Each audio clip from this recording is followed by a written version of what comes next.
caro amigo e amiga telespectador do canal Páginas Difíceis da Física. Sejam bem-vindos a mais uma videoaula do canal. Hoje é uma continuação do vídeo anterior, vídeo no qual eu resolvi completamente o período do pêndulo simples. Nós obtivemos resultados bastante interessantes. Eu expressei a fórmula do período do pêndulo simples em termos de uma integral elíptica, de primeira espécie, completa. E aí depois nós expandimos essa função numa série de potências infinita. E aí fizemos uma aproximação até segunda ordem e obtivemos essa fórmula bastante importante. É um resultado obtido por Bernoulli, tá? Pela primeira vez por Bernoulli. Também é chamada de aproximação de Bernoulli para o período do pêndulo simples. Bem, nesse vídeo de hoje eu vou discutir um artigo da Revista Brasileira de Ensino de Física de 2018, de autoria de 3 pesquisadores da Universidade Federal do Espírito Santo, que discutem, que fazem uma revisão na literatura das aproximações lineares para o cálculo do período do pêndulo simples, e em particular eles discutem 3 aproximações. A aproximação de Molina, de 1997, a aproximação de Kidde-Fogg, de 2003 ou 2002, e a aproximação de Ganley-Pourani, de 2003. Bem, esse vídeo é dedicado a você que é aluno de graduação em Física, Engenharia, Matemática e áreas afins. Então, pessoal, vamos começar aqui a discutir a primeira aproximação linear para o período do pêndulo simples, que é devido a Molina, que publicou, então, essa aproximação em 1997, se eu não me engano, no American Journal of Physics, tá? A aproximação de Molina consiste, então, em pegar lá o termo não linear da força, né, da componente tangencial do peso, mg seno θ. Então, o seno de θ, a gente aproxima ele na aproximação de Molina, então, por uma função de θ0.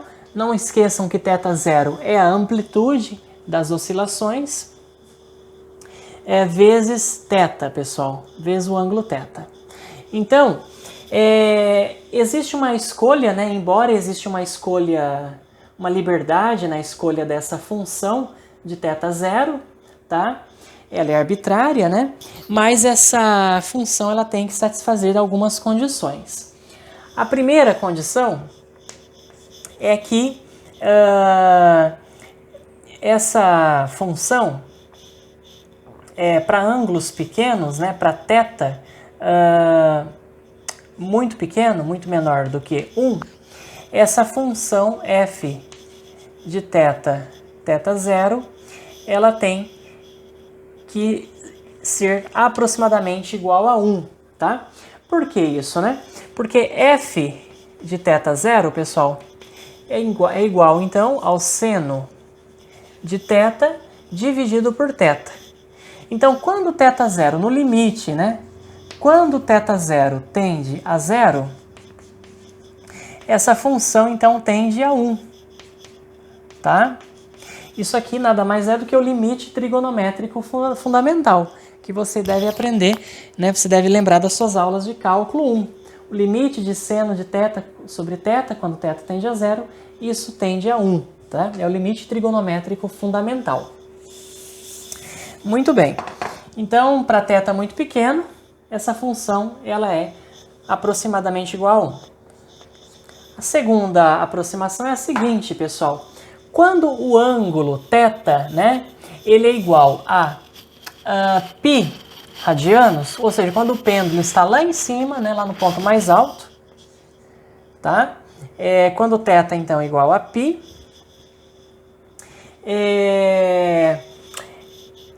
essa função aqui, ela tem que ser, né, igual a 0, tá? Por quê? Porque no ponto mais alto, para θ igual a π, não tem, né, a componente tangencial do peso é igual a 0, tá? E como ela está relacionada com o seno de θ, então para θ igual a π, seno de π é zero. Isso significa que essa função ela tem que ser igual a zero, tá? Por que eu não peguei para θ igual a zero? Ora, para θ igual a zero, isso aqui vai dar zero, né? Já que é multiplicado por θ aqui. Então eu não posso, né, fazer essa análise para θ igual a zero, e sim eu faço para θ igual a π, que é lá no ponto mais alto, em que não tem a componente tangencial do peso, e aí eu concluo, né, como seno de θ é zero, esta função f de θ zero também vale zero. E a terceira condição, né, o terceiro requisito que esta função f de θ zero deve satisfazer, é que, como a componente tangencial do peso ela é simétrica, né, exibe simetria em relação ao eixo vertical, isto é, tanto faz a massa estiver aqui no ângulo θ, né, ou no ângulo menos θ, pessoal, não vai fazer diferença, tá certo? Para a componente tangencial do peso.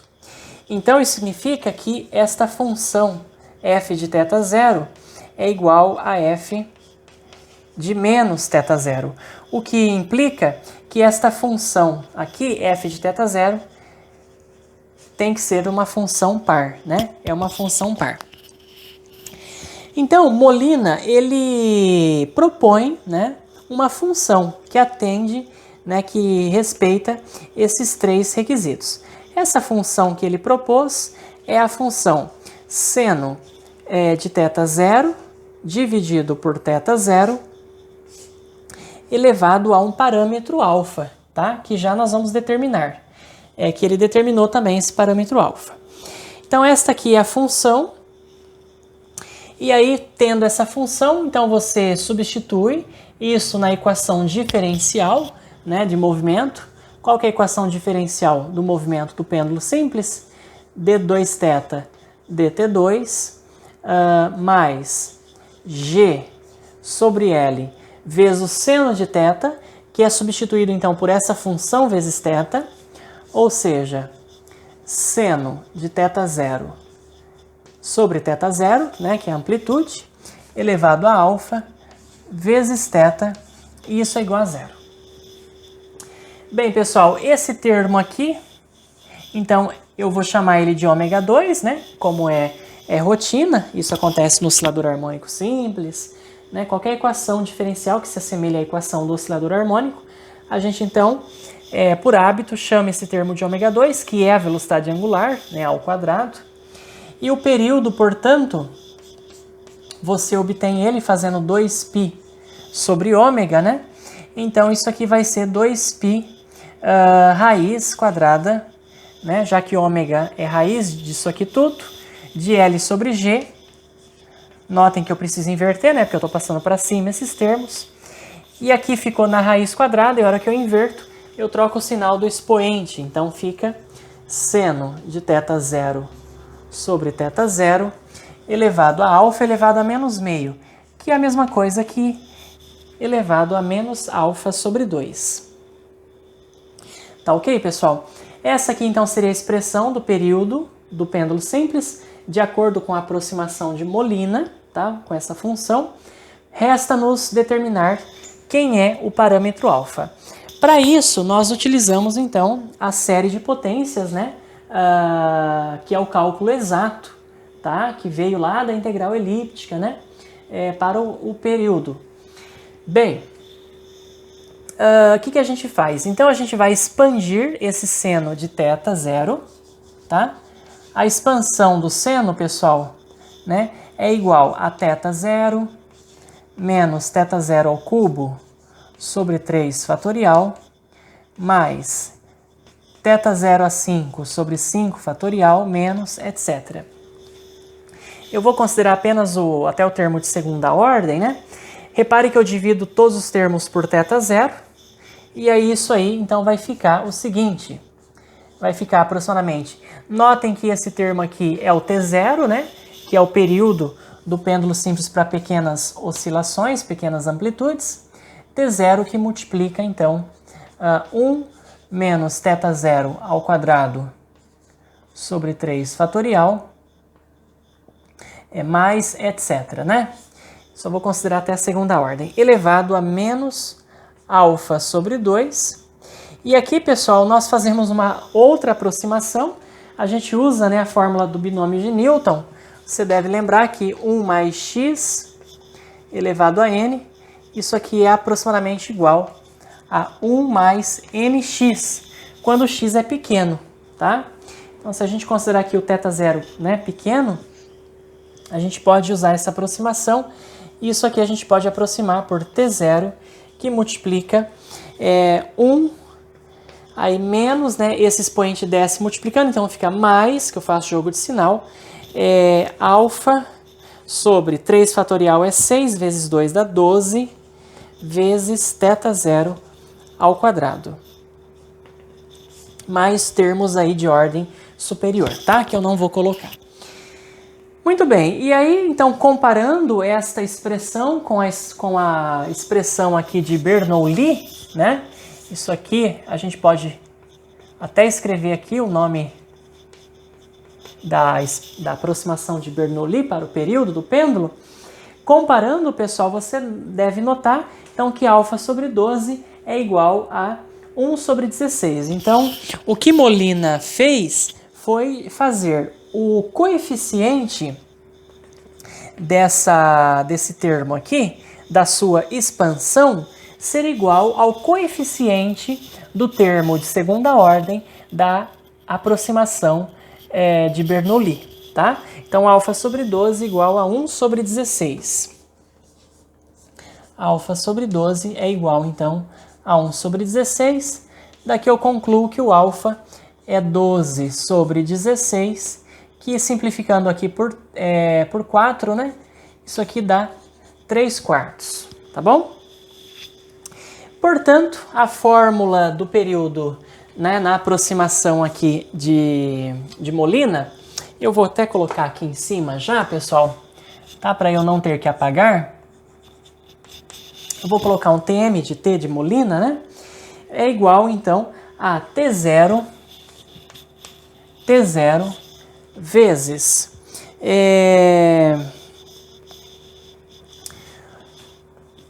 1 menos θ0 ao quadrado sobre 3 fatorial, né? Elevado a menos 3/8, tá? Então, está aí a expressão, tá certo? Para o período, de acordo com a aproximação de Molina. E aí o alfa aqui, então, seria 3/4, tá ok? Então, está aí. Bom, comparando a aproximação de Molina, né, com o cálculo aí exato, pessoal, né, os resultados da aproximação de Molina, eles sempre estão um pouco acima, tá certo? Dos resultados, né, do cálculo exato, tá certo?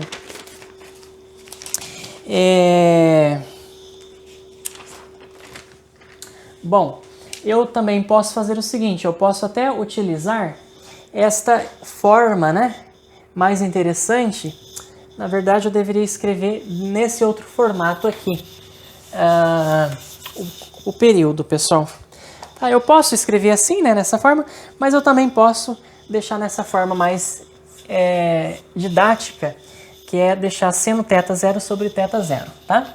Então, seno de θ0 sobre θ0 elevado a menos 3/8, tá bom?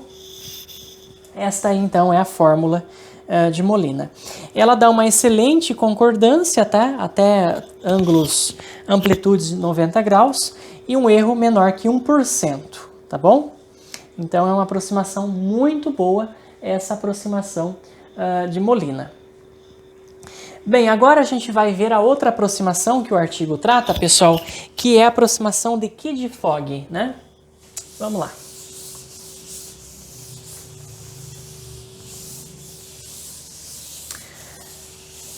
A aproximação, então, desses dois pesquisadores, né, Kidd-Fogg, é de 2002, tá?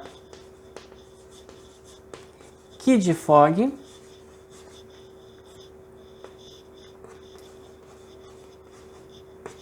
é de 2002. O que eles fazem, né? Eles propõem, pessoal, uma analogia, eles fazem uma analogia com o oscilador harmônico simples em uma dimensão. Então a gente sabe, né, que no oscilador harmônico simples em uma dimensão, a força ela é dada aí pela lei de Hooke, né, menos K vezes X. E a equação diferencial de movimento, né, do pêndulo do oscilador harmônico é d2x dt2 é igual a menos k sobre m vezes x, né? O pêndulo ele tem uma equação diferencial de movimento muito similar a essa, d2θ dt2 menos g sobre L vezes θ, né? Então, é análogo e você pode notar que esse termo aqui, K sobre M, é equivalente, né? Então, é equivalente a G sobre L, tá certo? G sobre L. E o período, né, então, desse oscilador harmônico aqui, simples, é dado então por 2π raiz, né, de M sobre K, onde K, pessoal, né, é a constante elástica da mola, e eu posso escrever o K como sendo, vocês lembrem o seguinte, olha, na aula de oscilador harmônico simples, né, eu mostrei para vocês que a constante K está relacionada com a derivada segunda, né, da energia potencial com respeito à posição, tá certo? D2V, dx2. Você também deve lembrar que a força é menos a derivada da energia potencial com respeito à posição. Então eu posso dizer que o K ele é o módulo, né, da minha derivada da força com respeito à posição, pessoal. Porque essa derivada segunda, né, eu posso escrever d dx de dv dx, mas dv dx é menos f, né, mas aí em módulo fica positivo. Então, o K eu posso escrever como sendo o módulo da derivada da força com respeito à posição, tá? Isso aqui para o oscilador harmônico simples, né, em uma dimensão. Bem, e da mesma forma a gente pode fazer esse cálculo para o pêndulo simples, né?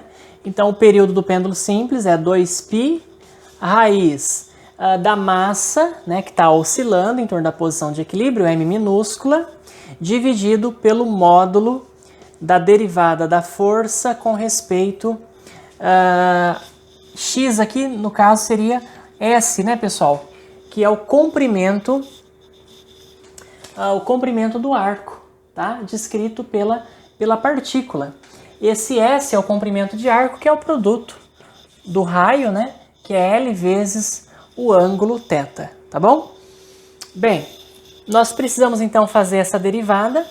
A força F é menos mg seno θ.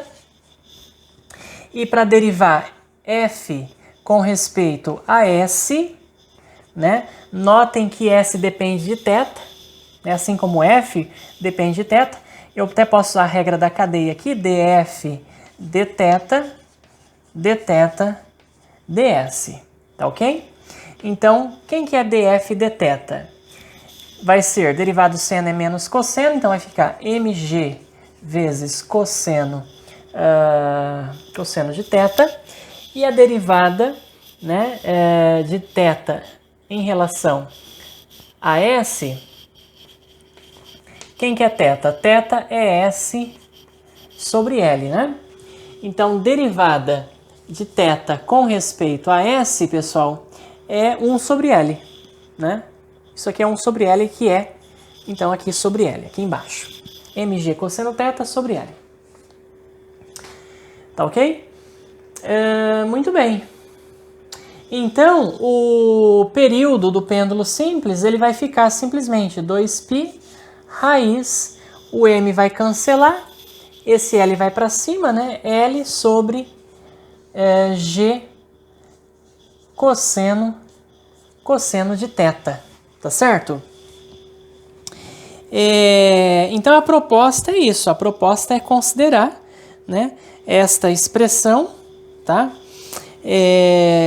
O θ aqui, bom, eu vou trocar agora a letra, pessoal, tá? Eu vou considerar beta, que é um ângulo que está entre 0, né, e θ0.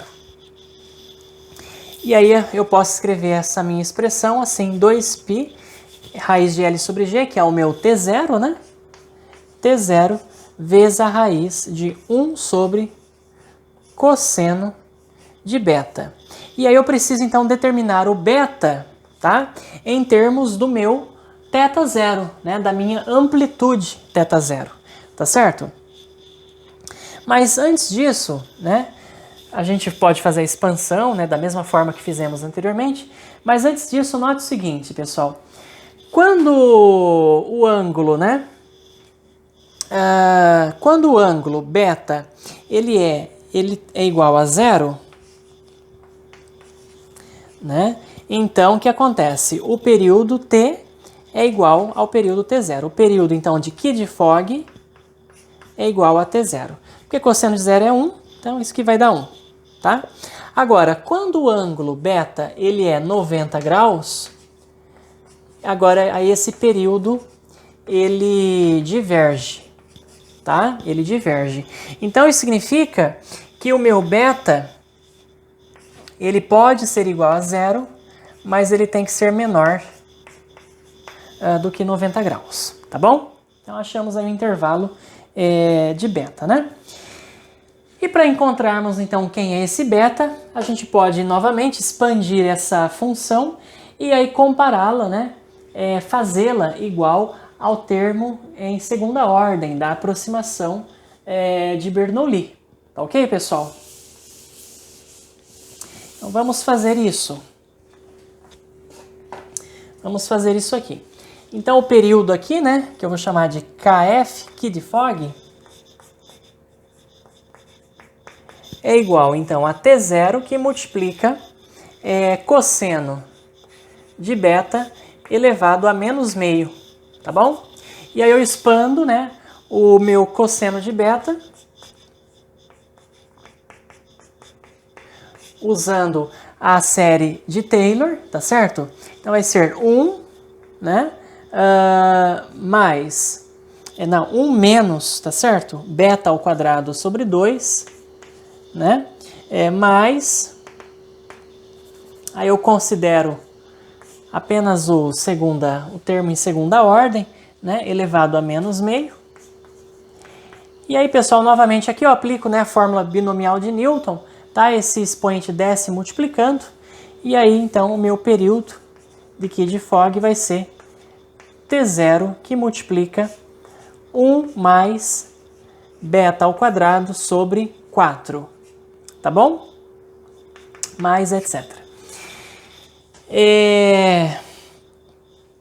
Agora, nós forçamos então, né, esse termo aqui ser igual ao termo de segunda ordem da aproximação de Bernoulli. Então você está reparando que o beta ele vai depender de θ0, né? Vai depender da amplitude.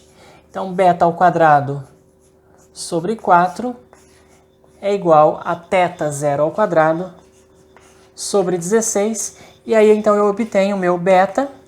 Então vai ficar θ ao quadrado sobre 4, tirando a raiz quadrada, né? Porque é beta ao quadrado aqui. Então vai ficar θ0 sobre 2.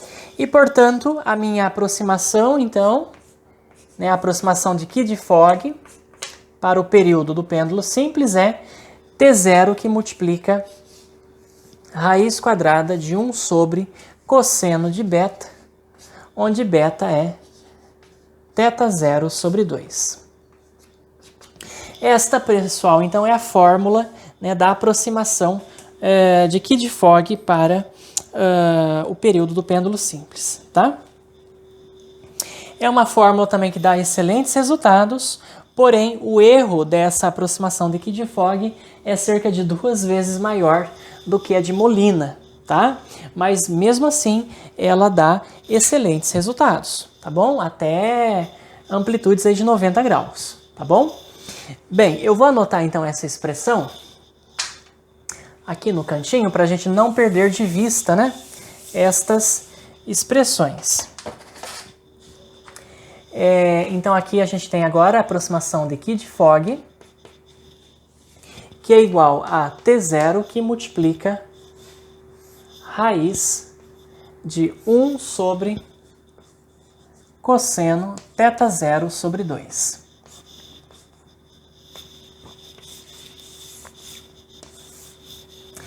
Bem, pessoal, no artigo, tá, eles propõem também eles trazem um resultado bastante interessante, uma dedução dessa fórmula, né, dessa aproximação, com matemática elementar.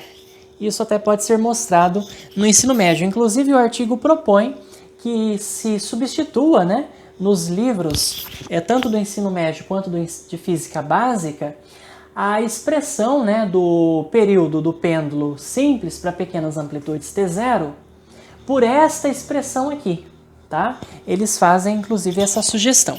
Então, agora eu vou mostrar para você uma forma de deduzir esse resultado, né, da aproximação de Kidde-Fogg, de forma bem didática, né, de forma bastante elementar, que pode ser feita, inclusive, no ensino médio, tá bom, pessoal? E quem deduziu isso, né, esse resultado pela primeira vez, foi Millet, né? Millet, em 2003, ele propõe, então, uma dedução bastante simples, né, didática, desse resultado, tá? Que é o seguinte, ele parte de uma identidade trigonométrica, né, que é o seno lá do arco duplo, que é 2 seno de 2θ, é 2 seno θ cosseno θ. Então quer dizer que o seno de θ é igual a 2 vezes seno de θ sobre 2 vezes cosseno de θ sobre 2. Bem, e aí o que acontece, pessoal? Nota então, né, que para ângulos muito pequenos, o cosseno de um ângulo ele é aproximadamente igual a 1, né? E aí esse seno de θ sobre 2 é aproximadamente igual a θ sobre 2, que é aproximadamente igual a θ, né? Porque o 2 corta aqui, e aí eu recupero a aproximação clássica, seno de θ, aproximadamente igual a θ. Mas muito bem, o que o Millet faz, né? O Millet ele faz o seguinte, para manter a linearidade, tá? A linearidade do problema, ele faz o seguinte, o seno de θ, então aproximadamente igual a 2 vezes o seno de θ, ele aproxima então para θ sobre 2, tá? Só que o cosseno ele deixa o cosseno de θ, θ sobre 2, θ0 sobre 2. Ele faz essa aproximação, tá? Ou seja, isso aqui é aproximadamente igual cosseno de θ0 sobre 2 vezes θ, né? O vezes θ é para manter a linearidade e esse cosseno de θ, θ0 sobre 2, pessoal. Bem,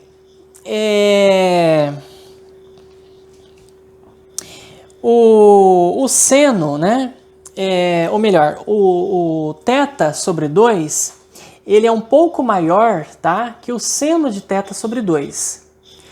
E o cosseno de θ sobre 2, né, é um pouquinho menor do que θ sobre 2. Então, de tal forma que esse produto, né, esse produto aqui acaba compensando, tá, esses efeitos, né? E aí, o que você faz? Você substitui, então, né, esse resultado na equação diferencial de movimento, tá? E o interessante, pessoal, é que, para que fazer essa aproximação, né? Uma justificativa que eles discutem no artigo, bem interessante, é que o seno, né, de θ sobre 2, ele é mais linear no intervalo de 0, melhor, o seno de θ, ele é mais linear no intervalo de 0 até θ sobre 2 do que no intervalo de 0 até θ, né? No intervalo de 0 até θ, o seno ele é bastante não linear, tá? e já no intervalo menor, o seno ele é mais linear. Então isso justifica também a linearidade dessa aproximação. E aí novamente eu uso então essa aproximação na minha equação diferencial, d2θ dt2 mais g sobre L, que multiplica cosseno de θ0 sobre 2 vezes θ, isso é igual a zero, tá? Então esse termo aqui é identificado como ômega ao quadrado, pessoal, e aí o período então vai ser 2π vezes raiz de L sobre G vezes a raiz de 1 sobre esse cosseno de θ0 sobre 2. Então, olha que solução, né? Matematicamente elegante, simples, didática, e dá para discutir bastante coisa aqui, né? De física e de matemática em relação a esse método, tá? De Millet, que chegou nessa aproximação um ano depois, né? Que o Kidd e o Fogg publicaram o seu resultado. Tá? Então, um resultado bastante interessante, pessoal. Essa outra forma, né, de deduzir, inclusive para o ensino médio. Tá? E agora eu vou discutir com você a última aproximação, né, linear que o artigo aborda, que é a aproximação de Ganley-Pourani, tá? Em 2003, tá? Na verdade, 1985 até 2003. Eles chegaram nesse resultado de forma praticamente juntos, tá certo? E de forma independente também. Bom, consiste no seguinte, na equação diferencial, então eu vou colocar aqui, primeiramente o nome, né? Ganley-Pourani. Pourani, com I, tá? Eu vou colocar aqui 2003. Então, consiste no seguinte, pessoal. Na equação diferencial, né, d2θ dt2, eu faço, então, eu multiplico por um termo que é bastante similar ao da aproximação de Molina, que é o seno de θ sobre θ vezes θ igual a zero. Então, eu multiplico por θ e divido por θ, tá? Mas não é θ0. Lá na aproximação de Molina, vocês lembram que era θ0. Aqui é θ somente. Por que eu fiz isso? Porque note o seguinte, para ângulos muito pequenos, né? Então a gente sabe que isso aqui, no limite quando θ vai a zero, isso aqui vai a 1, é o limite trigonométrico fundamental, tá? E para outros ângulos, pessoal, isso aí, né, deve tender para um valor fixo, seno beta sobre beta. Tá? Então, para outros valores de θ, isso deve tender para um valor fixo, que é seno de beta sobre beta. Tá? E aí, então, isso aqui é identificado como ômega ao quadrado, né? E aí você, novamente, escreve a expressão do período, 2π, raiz de L sobre G, e aí que multiplica, então, esse seno, né? Agora eu troco o θ por beta, né? Seno de beta sobre beta, elevado a menos meio, tá bom? Porque estava embaixo, né? Eu joguei para cima. E aí, o que eu faço? Por uma análise dimensional, né? Eu concluo o seguinte, que o período T é o período T0, multiplicado por uma correção, né, que dá conta aí do efeito não linear, f de θ, tá bom? F de θ0, melhor dizendo, a amplitude, assim como a gente faz, né, na aproximação de Molina, e aí por uma análise dimensional a gente vê que esse termo aqui, f de θ0, é adimensional, deve ser igual a esse termo, né, que está entre parênteses. Então o meu f de θ0, ele é o seno de beta sobre beta elevado a menos meio, pessoal. E aí o que faz? A gente faz novamente aquilo. Nós expandimos, né, o termo que está entre parênteses, numa série de potências, e a gente compara com a aproximação de Bernoulli, tá certo? Muito bem, então a gente expandindo aquilo ali, vai ficar o seguinte, então o período T, já vou escrever a fórmula para o período T, né? T0 vezes, então, esse termo aqui, que eu já vou dividir por beta, pessoal. Então lembrem que o seno é beta menos beta ao cubo sobre 3 fatorial, já vou dividir por beta, então vai ficar 1 menos beta ao quadrado sobre 3 fatorial mais etc, elevado ao expoente menos meio, tá? E aí aqui novamente eu uso a aproximação binomial, isso é então aproximadamente igual a T0 vezes 1 mais esse expoente décimo multiplicando, beta ao quadrado sobre 12, tá bom? E aqui tem termos de ordem superior. Novamente, pessoal, nós comparamos, tá? Nós comparamos esse termo, que agora é beta ao quadrado, né, sobre 12, com o termo de segunda ordem na aproximação de Bernoulli, que vem da solução exata, né? E aí a gente consegue determinar o nosso beta. Então, beta ao quadrado sobre 12 tem que ser igual a amplitude ao quadrado sobre 16. Daqui eu tiro então que beta ao quadrado vai ser 12 sobre 16, que é 3 sobre 4 θ zero ao quadrado, ou seja, beta é raiz de 3 sobre 2 vezes θ zero. Muito bem, então, né, a aproximação, né, de Ganley-Párani, tá, para o período do pêndulo simples, eu vou escrever então TGP, né, aproximação do período de Ganley-Párani, vai ser igual então a T0, né, que é 2π raiz de L sobre G, que multiplica o seno, tá, pessoal? Eu vou colocar aqui um colchetes, então o seno,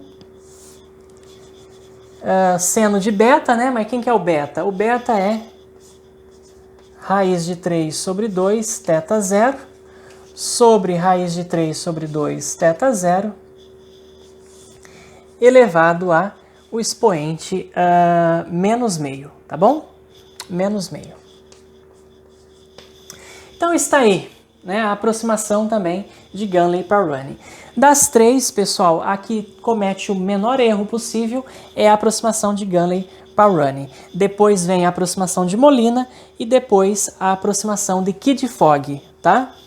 Então, embora as três aproximações são excelentes, tá? Elas dão resultados, elas aproximam, né, o período para menos de 1% de erro, tá certo?